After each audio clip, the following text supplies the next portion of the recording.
सुप्रभात। मेरा नाम शानी रावत है।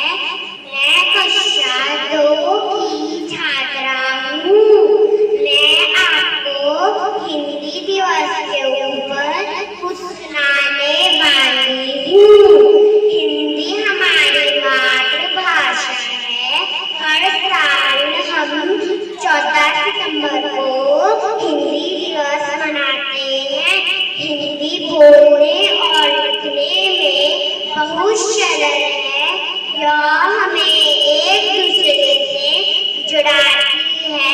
हमें हिंदी का इस्तेमाल करना चाहिए। धन्यवाद।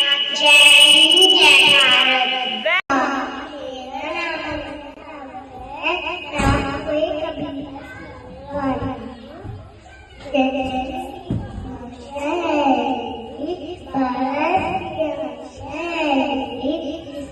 पूरे देश को जोड़े रखा है वो मजबूत धागा। धन्यवाद।